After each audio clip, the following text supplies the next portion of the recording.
Good morning, everyone. Welcome to the Ambassador All Hands for August 9th at 4 p.m. UTC. Joining me on stage, I have Frederic and Big Jim.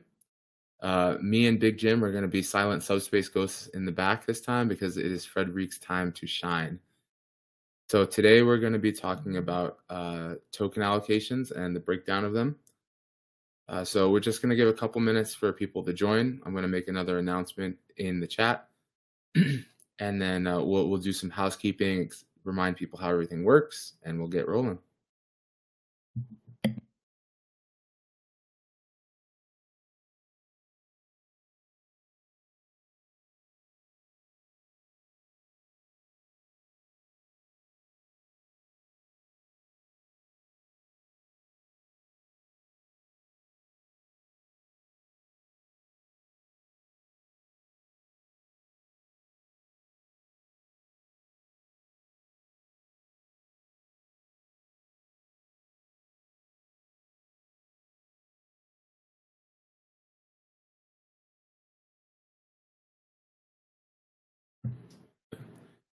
So Frederic, how are you doing today? Pretty good. How about yourself, bro? I'm doing fantastic. It's a beautiful day, and I have a nice big old cup of coffee. How about yourself, Jim? Yeah, the sun is shining, and I also have a lovely big mug of coffee. All right, perfect. I think we're all the same energy. So duly caffeinated. Yeah, duly caffeinated. So, all right. So I made another announcement. So I made our live announcement, trying to get the FOMO going, get everybody coming, and it does appear to be working. We have more people pouring in.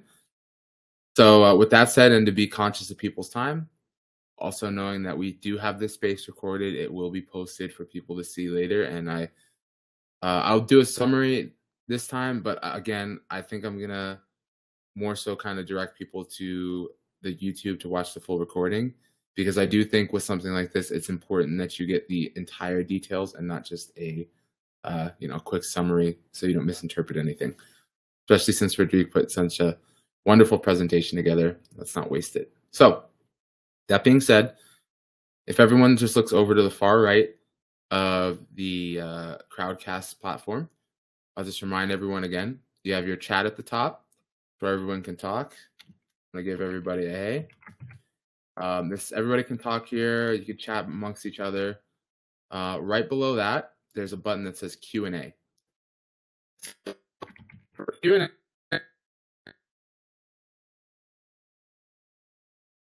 You're breaking up, Mike. Okay, say that again, brother. It's good now. Okay. So you submit a question. It says, how does it work, right? For us, we can start answering it. I have a button that says start answering. And once you do that, the question will pop up in the corner. Okay. When we're done answering, it'll close out the question.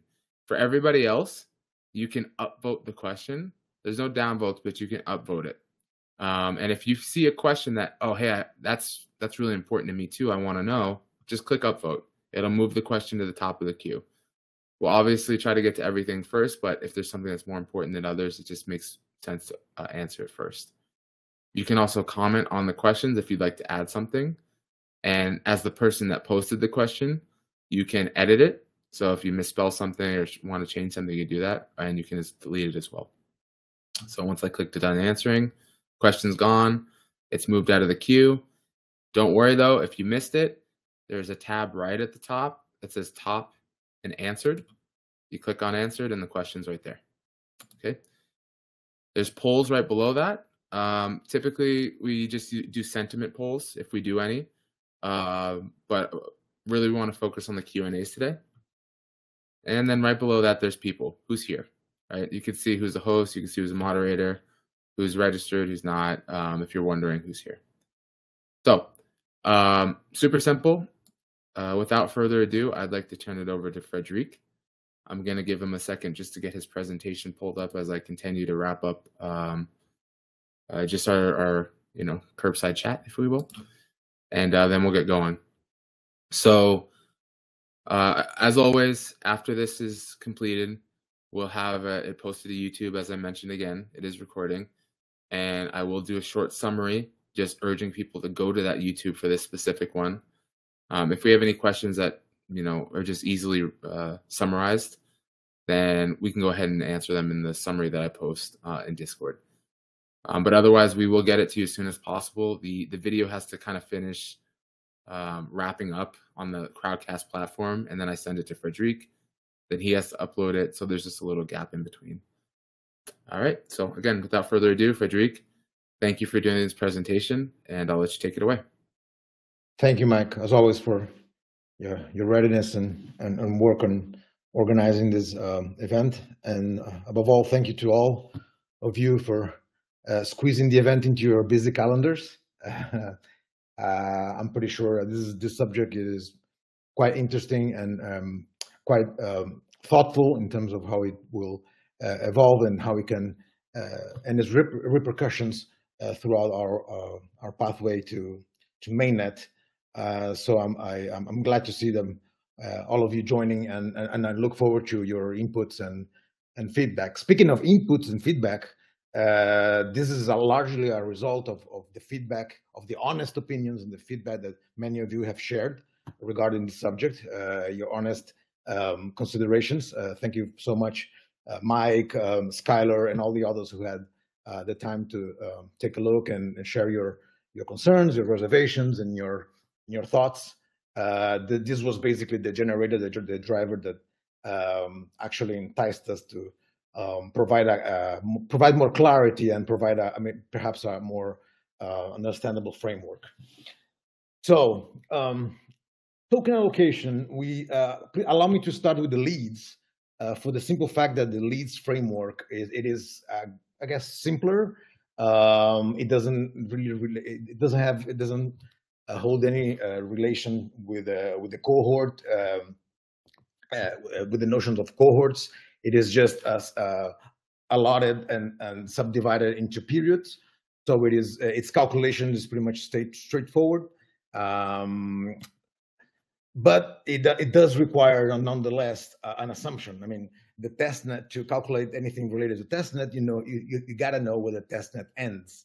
So just for the sake of a demonstration, we're assuming here for a second that the testnet period ends in September 1st.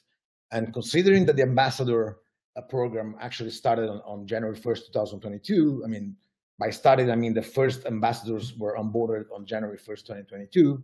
That totals 20 months of testnet under this assumption. So the math is pretty much simpler, taking the 0.012%, which is the total pool of the testnet, divided by number of months. Again, assuming it ends on September 1st, we got 0.000629, which is the monthly allotment, the monthly parcel for all leads for their contribution. So basically, once we have the monthly, it's just a matter of multiplying that times the number of months that any lead has contributed. We take the example of Alphanomics here. He has held has exemplary the position of lead for the past 19 months.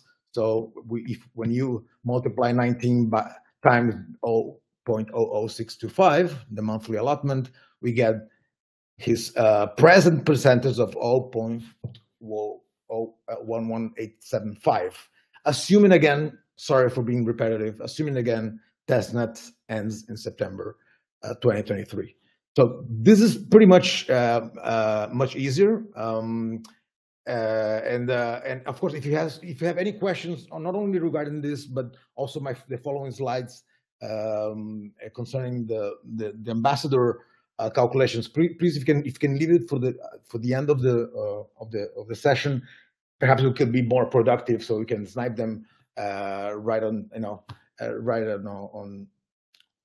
point, rather so that I can logically unfold my that I can more easily unfold the logic behind the conceptions here. Now, there is a possible frequently asked question regarding this, which is, okay, what about those who spend some time as ambassadors and at any point in time after January 2022 were promoted to leads, or the other way around. Now, perhaps someone who started as lead and decided to continue as an ambassador. The math is the same. You just take how many months they contributed as lead, and you multiply by the same monthly percentage that we calculated in the previous slide. In the case of Kamzi Node, for example, he held a position of lead for 16 months, so that totals 0.01% of the test net pool. His tenure, of course, as regular ambassador will be calculated separately, and we will cover that in the following slides. So I would say that the lead ambassador's conception or structure is rather simple. Happy to answer your questions at the end. But let's jump into the more, I guess, nuanced ambassador framework. And to this, it is before we go into the formulaic considerations, let's take a step back for a notional sync, so that we're all on the same page in terms of how the notions have evolved, which one has been more instrumental, which ones have not doing us any service in terms of providing clarity of where we are or where we're heading. You're probably familiar with this chart, which is on the Subspace Ambassadors Notion. There's this concept of cohorts, cohorts 1, 2, and 3, and the total allocation per cohort. And we're going to cover this and how this it still makes sense for some considerations, and how it kind of makes things more confusing on the other hand. So notional thing number one: cohorts are different than quarters. All right. So the first reasons cohorts do not fit into formula. What do you mean, Fabike? Certain cohorts, for those who have already been here for longer, they have witnessed how some cohorts they took longer to start. There were some delays in the onboarding, some delays in getting things started in the apprentices, educational plan, so on and so forth. So any delay, however small, I'm talking about 1 month, 2 months, they make the previous cohort larger, and consequently the next cohort shorter or rushed upon. So it's not really practical, operationally practical to think in cohorts for any calculation. Also, if you keep it as that, it will require a manual calculation for each and every one of the ambassadors, which can be really taxing and very strenuous. And but above all, beyond the mechanics of it, it really raises the question of fairness. I mean, is it really fair, for example, for anyone that jumping in the bandwagon on cohort 4, who made the same effort to join us as an apprentice, present the hackathon or the mini project deliverable, start the ambassador journey to just obtain 0.004 on cohort 4, as opposed to the ones who devoted the same commitment on cohort 1. It doesn't really provide as much a sense of fairness. Not just fairness, but also if you think of the incentive model, we want to incentivize apprentices to actually make the efforts in the interviews and the presentation of the projects, so that when they start, they get a larger bounty in the beginning as a reward for all the effort they have devoted. On the other hand, if we calculate it by quarters rather than cohorts, we turn the incentive matrix into a way more favorable landscape. Quarter 1, like I said, is slightly larger. They will benefit those apprentices who made the effort to jump in. Also, it's beneficial to the OGs, and this is not just theoretical.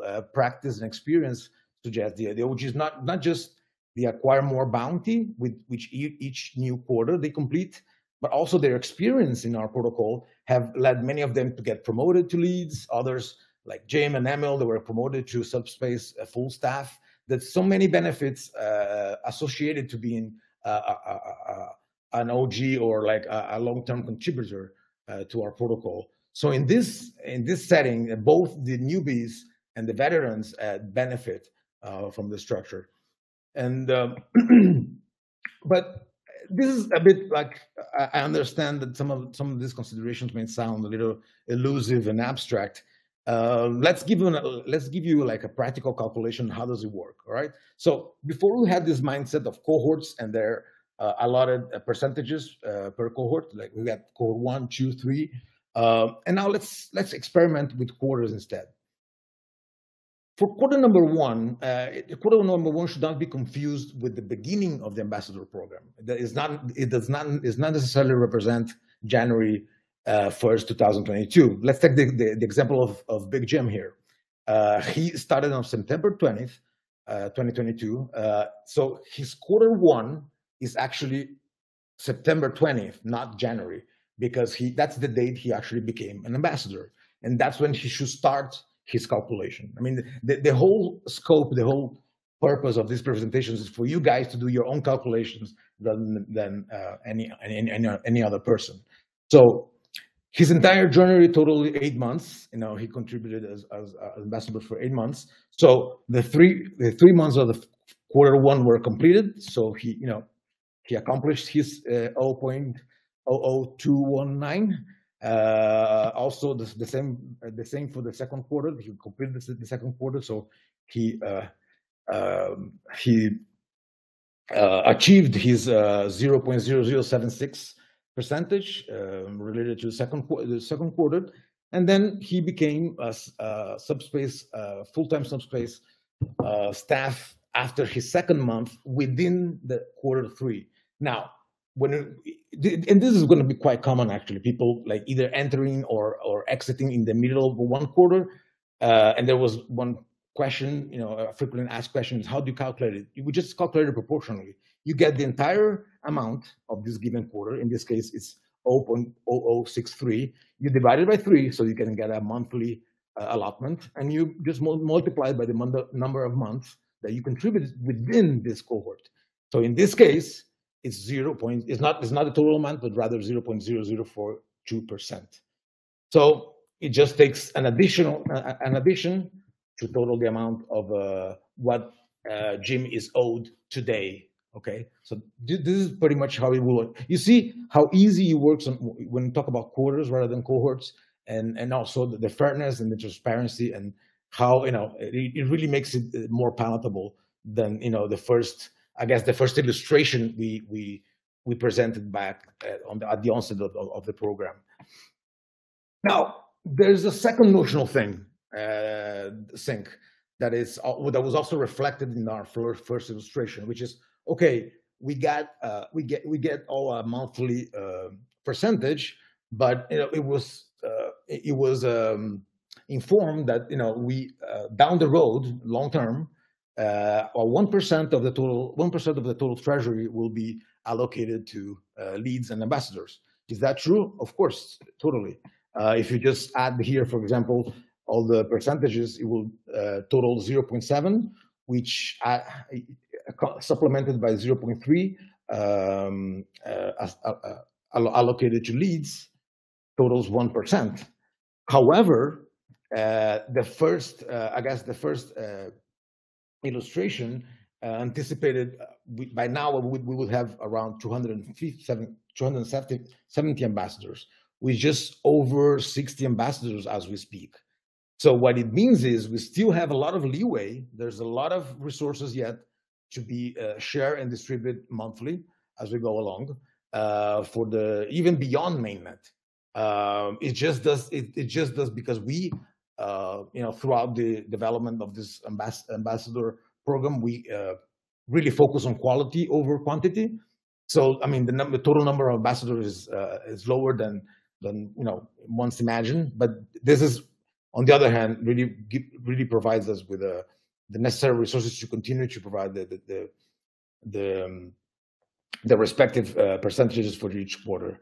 Now, so if I were to respond to this frequently asked questions, the answer is yes. 1% of the total allocation goes exclusively, and let me repeat that, exclusively for lead and regular ambassador. It's not going to be channeled to any other community member or lateral or any other spin-off initiative. It is totally devoted to the ambassador program, and the token allocation for each ambassador remains the same as the table that we've shown. There's no changes in that. And just like I said, but because we onboarded a smaller number than first, I guess, imagine, we just have more leeway and we have more time and more resources to continue down the road, allocating resources to ambassadors. So it will just take longer. No, long story short, it will just take longer to distribute the entire 1%. Having said that, well, this is pretty much the insights I bring, and I'm more than happy to answer any questions. Sorry, I haven't kept track of the comments and questions. Mike, do you see? Yeah. So there hasn't been a ton of questions, but I noticed that people were asking questions in the chat, but not putting it in the Q&A. So I just tossed some of the questions in the Q&A, and whenever you're ready to answer them, if that's now, I can start posting them. Sure. I see. Well, I just press here the toggle about the questions. Where can ambassadors find this information to do their own calculations? You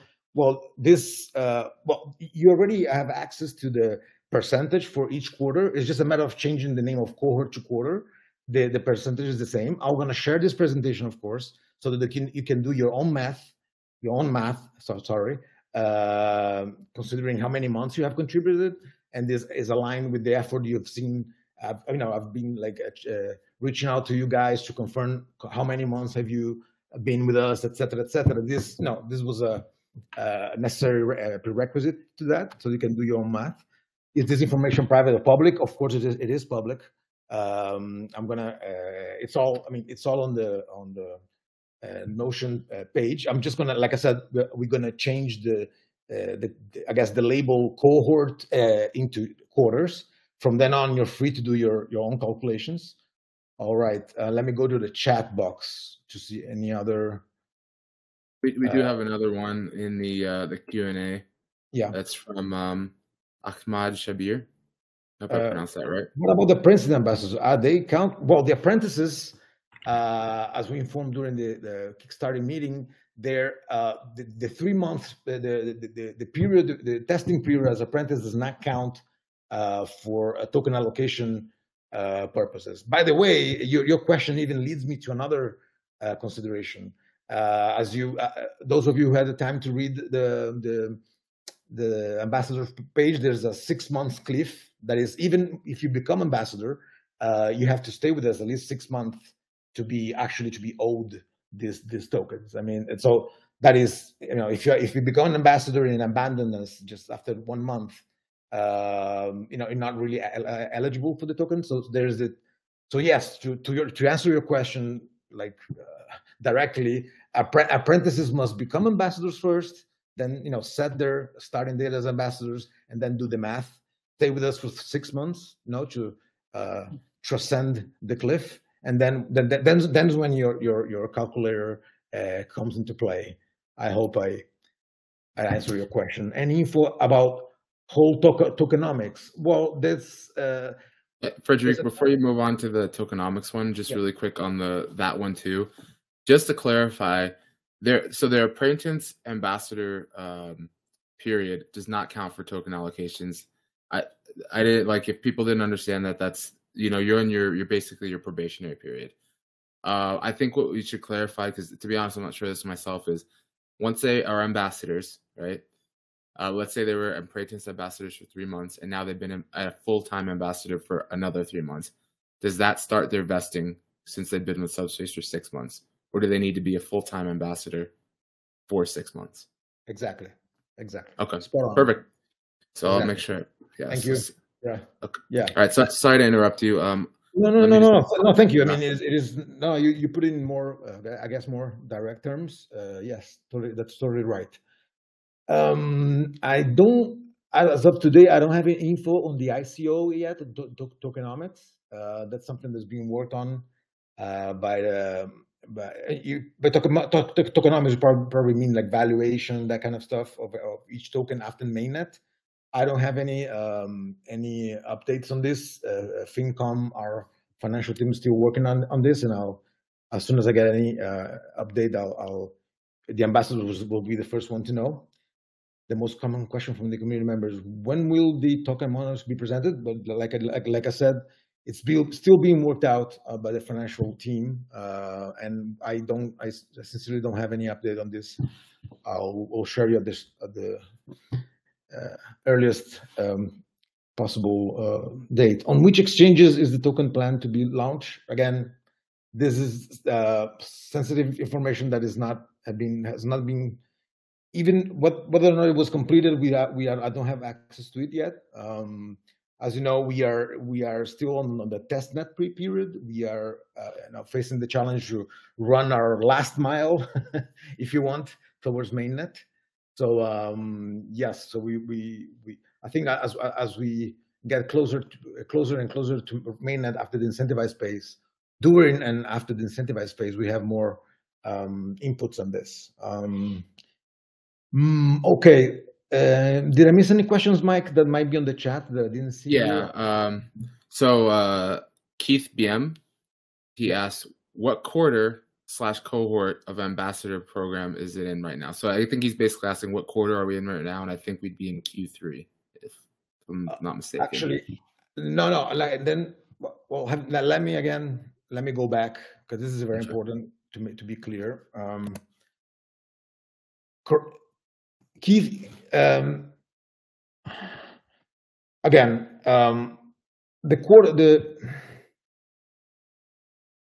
Q1. We are not on Q4, Q6, or Q7. Q1 for you is the date where you start. Like for Alphanomics, for example, his Q1 was the onset of ambassador program. So for him, it was January 1st, 2022.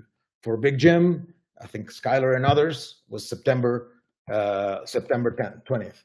For the new apprentices now that are here, I see some of them are here, that will hopefully get promoted to ambassadors. It will be, I don't know, let's say August 12th, let's say, by the end of the week, to 2023. So again, you should abstract the quarter by your own day of starting. I mean, this is another reason why the cohort notion didn't work out as clearly as we expected, because there's a linearity in the cohort. Now, if your question is purely historical, okay, Frederica, let's talk about history. Since the genesis until now, how many quarters have passed? Then the answer is we are now on cohort 6, if I'm not mistaken, and getting pretty close to cohort 7, as also shown in this slide. But that does not mean, I'm sorry if I'm being like super repetitive, but it must be clear. We're now on cohort 6, but that does not mean that the apprentices that join now, they will join on cohort 6. They will join on cohort 1 in terms of distribution of percentages, like I provided in this slide. So if you join now, you're going to join the quarter 1, which gives a larger percentage if compared to quarter 4, for example. So to your question, I mean, there's a history question. If you ask me, what is the history of the quarters? We are in quarter 6. But if you're joining now, you are in quarter 1. I hope I was as clear as possible on this. Mike, if you have any considerations, I hope I made sense.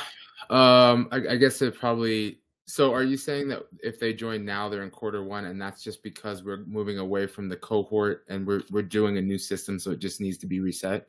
Is that why they're in quarter 1? Yeah, they're in quarter 1 because the incentive model that I explained wants to favor the new apprentices. So cohort 1, as you know, offers a larger percentage, right? Let's go back to quarter 1. Quarter 1, offers a larger percentage compared to all the other quarters. So, and this is why I said there was some unfairness. If someone joins, for example, on quarter 4, working as hard as anyone who joined on quarter 1, it will be unfair for him to get a smaller piece of the pie. Okay, so this is modeled in order to incentivize apprentices to jump in, right? While at the same time, as we've seen, those who started like you, Mike, who started back in quarter 1, were able to garner and obtain all the whole 9 yards run for all of these percentages. So Mhm. this is the major difference between quarters and cohorts. And I know that I keep on repeating myself, but I think that this is very important for the team to understand. And if I didn't make myself clear, I'll try to rephrase it if necessary. Yeah, I'm trying to. I don't want to like make it more confusing, but I do think there's something I'm not connecting the dots for, because so for me, if we want to use me as an example, that's fine again. My quarter one was my start date. Is that correct? Yeah, that's correct. Okay, so technically I'd be in like, I mean, this wouldn't really make sense, but I'm like quarter 20. Is that? No, you'll be in quarter 7 now. Quarter Considering you 7. started in January as an ambassador. Actually, you started as lead. The OGs, they started as leads on January 1st, 2022. You'll be in quarter 7 now. Okay. Or 6 or 7. Yeah, just about 6 or 7. Okay, But in your case, and I'm sorry, I think your case may not be as illustrative because you started as lead. Your calculations fall within a different framework. Like I said at the beginning of the presentation, your calculation falls under this framework here, right? For leads, it's counted proportional to the entire testnet period, and this is why I said it was so important to assume when the testnet ends. I'm just assuming here right. Okay, so your case is not does not really relate to cohorts. It does relate to others, for example, like Gem and the ambassadors. But does that address your question? Yeah, that makes a little bit more sense. So let's can we go back for the regular ambassadors then, and see if we could just one more time just run through this like super. Okay, let's do it again. I mean, it's very important. Again, let me. Is it possible? I mean, I know I'm kind of catching you on the fly, but is it possible to use somebody or a specific time as an example? Yes, I did like for Big Jim. First, we transformed cohorts into quarters. Big Jim, as you know, was ambassador for 8 months, right? So his quarter 1 was September 20th. Okay, that's all checking out. That makes sense. Okay, checking out. I'm gonna go slower this time. Yeah. So because he contributed for 8 months, he achieved his first quarter, correct? Yes. Completed. So, no, he grabbed his 0.00219. Okay. All right. Got it. Okay. So 8 months, remember? So 3 months. Same goes for quarter 2. He worked another 3 months, but not totals 6 months. And he achieved, see the green dot here? He also achieved the percentage related to quarter 2, which is 0.0076. Okay. Right? And then I guess it gets a little bit more complicated. It was actually was a frequently asked question. In quarter 3, Jim did not complete the quarter. He worked for 2 months and then he got promoted to full-time staff. So what you have to do here is a arithmetical calculation to proportionally calculate his bounty. So considering the quarter 3 bounty is 0.0063, we take the total 0.0033 divided by 3, so we have a monthly view. Okay, that equals 0.0021, and then multiply by the number of months contributed. That makes sense. 0.00442, and then it's just an addition. Plus equals. This is Big Jim allocation. Perfect. So this is making sense now. So the quarters are going to be static, and whenever an apprentice ambassador starts, they get to start at quarter 1. The further away that they get from their first quarter, you're still gaining tokens, but just to make sure that we're incentivizing new people to come, everybody gets that first big chunk allocation kind of to make it fair. And however far you get just depends on how long you stay with Subspace. But the quarters and their percentages will be static. Exactly. Right. Exactly. Okay, that makes sense. So that's all very clear. Yeah. but again, I do. There was one question when someone asked about the history. Okay, so since the dawn of man, and in which quarter are we? Then yeah, we are like you ask yourself. We are in quarter 6 or 7, but Right. that doesn't mean that each new apprentice's quarter is going to be 6 or 7, because that Right. will be unfair. And all the question of fairness that I've talked about. But yeah, I hope this new round was, I guess, perhaps made things more clear. I did, absolutely. Yeah, I just wanted to make sure like I was 100% on it, because I don't want to advise. Like you said, my situation is different from ambassadors, and Yes. I just didn't want to advise them on the wrong thing. But that makes sense. I think that's a good system, and as I think that's it makes it a lot easier to track their own progress. Yeah, as long as we just have whatever quarter it is, posted at the top of the thing so they can follow, I think that'll make it easy for them too. So they just know kind of where they stand, like how the lifespan of where we're at, but not necessarily their lifespan on the ambassador. Okay, that's perfect. Okay. We do have one more question. There are a bunch of more questions, Jim. Thank you for taking some of them.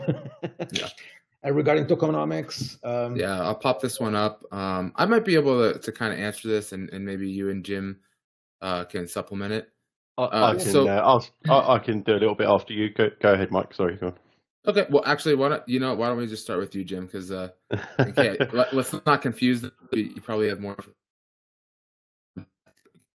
Okay, so we've had a couple of questions in the chat about tokenomics, and I appreciate that everyone's really keen to get an understanding and an update on that particular subject. However, we are at a very delicate stage with tokenomics, and we have to remain tight-lipped within the project, I'm afraid, which is a shame because there's lots of work going on in the background that we'd love to share with you, but we have to remain compliant, which is our overriding responsibility. So watch this space, guys. It's coming soon. Right, so use cases of tokens. And tests for example, staking. So that's a really interesting question. So we have kind of hinted that we're going to be running a staking competition on the incentivized testnet, and details of that are becoming clear. They're snapping into focus. We're going to release details of what that's going to look like soon. But yes, we would love to invite everyone who's running a node. They're going to be able to use their tokens in a new and exciting way soon. So watch this space on that. And there was another question which I just wanted to talk to. So where was it gone? So do we plan the 3F testnet? Yes. So we've just actually tweeted an announcement. We'd appreciate any interaction anyone wants to throw our way. Is that we are planning the first phase of incentivized testnet on Gemini 3F. So let me take a step back for a second. Gemini 3 is going to be the last testnet. There won't be a Gemini 4. We are going from Gemini 3 into what we're calling mainnet beta. So what does that mean? We've run incentivized testnets previously that have looked a little bit different. The last phase is going to be across multiple networks, which will mean there'll be network resets. So we'll be asking people to remain engaged and making sure that they're following our announcements and following us with our code updates. Obviously, if you're the first one up on a new network, you're going to accumulate a lot of coins. So keep an eye on the announcements channel while we're running that. But yeah, so 3F is our network. We need the core contributors to be happy that it's ready for everyone. Our plan is we're going to ask ambassadors, as we always do, to join a small group first, just to check that it's stable at a small scale. And then what is going to the wider community, where we're going to make sure that we're happy that it's stable at a greater scale. And then we're going to activate testnet rewards, which everyone is interested to hear about. So I think, have I answered? There is a question about reward distribution mechanism. So it's quite straightforward. It is rewards are a function of the length of time that you're in the program. The idea is that there's a baseline of engagement that we require, and that's what P2P scoring is about. We're going to have some more details on that soon. You know, there's going to be real consequences for people who aren't active. You know, they're not engaging with us. So to answer your question, it's not performance related directly, but it, you know, staying in the program is, if that makes sense. I'll hand back over to Fredik. I see there's some more questions rolled in. Let me pop another one up on here that might, somebody just had a question addressing the amount of ambassadors. This is a question I haven't really heard yet, so I don't know, maybe nobody's brought this concern to me at this time. So I have feelings about this, but maybe Frederick, you want to take it away first? Well, I think 200, considering we have a 20,000 count on our community right now, and it tends to increase exponentially when the incentivized phase gets going. I would say that 270 might not be enough rather than too much. We wish we had a larger team than 60 now, but we just, like, because we prioritize quality, we haven't quite reached that number. But as we start the incentivized phase, the stake wars, as mentioned by Jim, and as we edge clear to mainnet, I anticipate a much larger expansion of the entire community. I mean the wider community, and actually a stronger demand for more ambassadors. So we look forward to even transcend those 250 as we gain scale. That's my personal view. Mike, feel free to share your insight as well. Yeah, thank you. So my personal view, and Frederick could probably attest to this, is I very much think that quality and the success of the project and the protocol is more important than my specific allocation. Obviously, everybody's here spending their own time, basically volunteering at this point, to make this protocol better, and you absolutely deserve to reap the benefits of that. I'm not saying that, but if we don't have enough people to do that, it's going to make it very difficult. Like, if you've ever, a lot of you, obviously, if you're in an ambassador program, you've probably been in crypto long enough to have been around the block. And I guess the best way I could put this is when you go into a Discord or a Telegram, and you can just immediately see how things are going. Like, how are the vibes? Is it negative? Is it positive? Are people getting help when they ask questions, or is it a ghost town?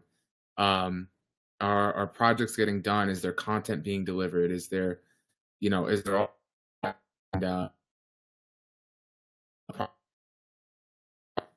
solid ambassador program, or they just have a really good community, which is essentially what ambassadors are. The only difference between an ambassadors and a strong community is ambassadors typically are incentivized and rewarded for being ambassadors. So in my experience, and I've asked for this before, I've asked for leads to be promoted, even though technically that would like cut into an allocation that I had at the time, the way we were doing it initially. But I truly feel that the quality of our ambassador program is going to, if you're just concerned about the dilution of incentives and rewards, which is the only reason that there would be concern about how many ambassadors, I think it would just be better, just in general, to have a better quality product. And a better quality product means having a quality ambassador structure, a quality team, which that's why they've added people to their team as full-time. That's why we keep adding ambassadors. And I feel like if we have that, you'll see the type of rewards and the type of things that you're looking for. I'm assuming for your valuable time that you've been contributing, I think it'll be worth it. So those are just my feelings on that. And that's why the ambassador program has to grow to match our community, and our community is exploding. If you've sat in on any of my support talks, I'll do another one eventually, but you could just see a significant trend, especially when incentivized testnets hit. There's a massive spike in participation and new members. And that spike has increased exponentially every single time for obvious reasons. You know, if the first time we had 100 community members and incentivized testnet pops up, they tell their friends. Now we have 1,000. Well, now the next time there's 1,000 people to tell more. So then it's 5,000, so on and so forth. So I understand your concerns about the ambassador program, but I just ask you stick with it. I think a quality project will get you those type of rewards you're looking for.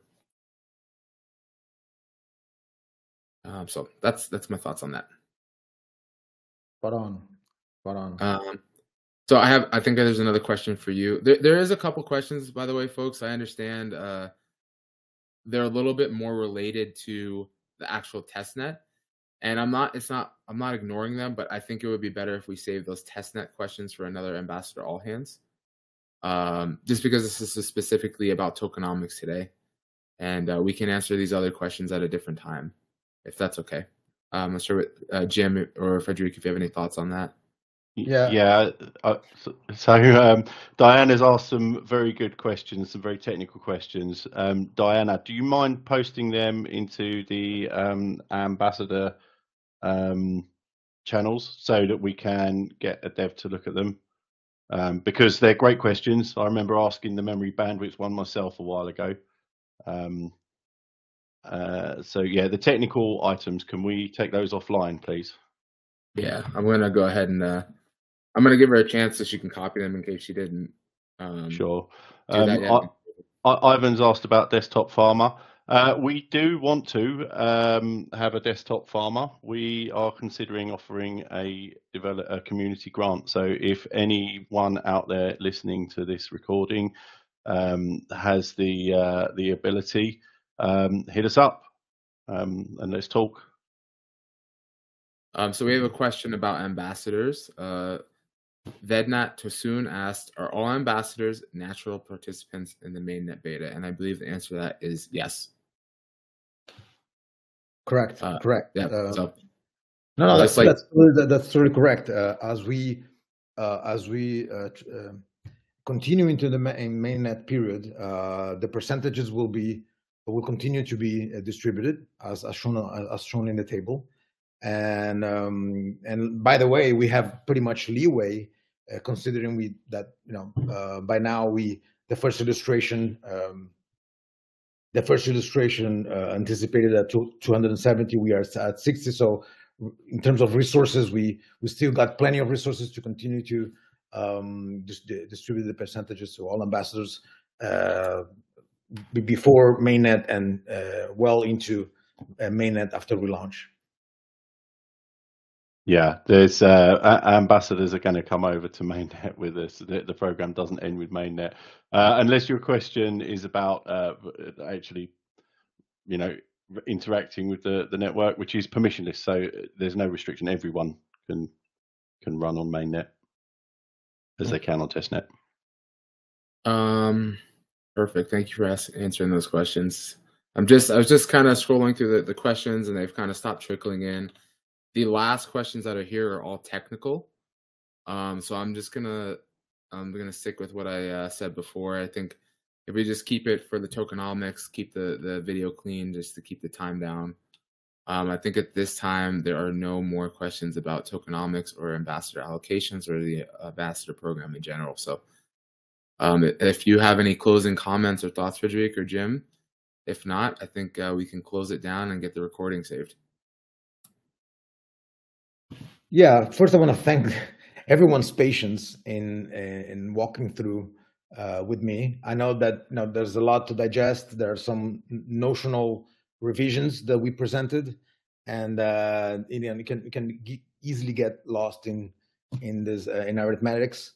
But I hope we can. If you have any questions, please continue to channel your questions on Discord on the ambassador channels. I'll be more than happy to share. And yes, all this material will be made public. This presentation will also translate into a FAQ page, which we also intend to publish to everyone. And if you think there's any pressing questions that we haven't covered, these are more than welcome. This will enrich even more the way we assess it, enrich the structure, to make it more transparent, to make it more fair and accessible to everyone.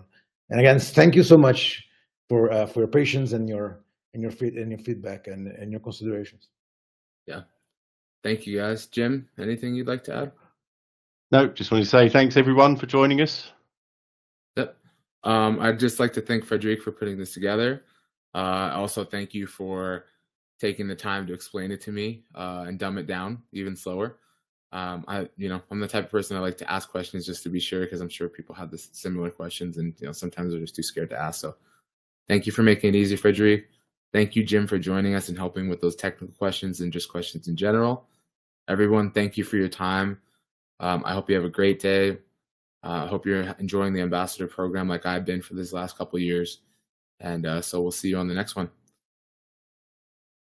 Take care, everybody. Thank you all very much. Cheers all.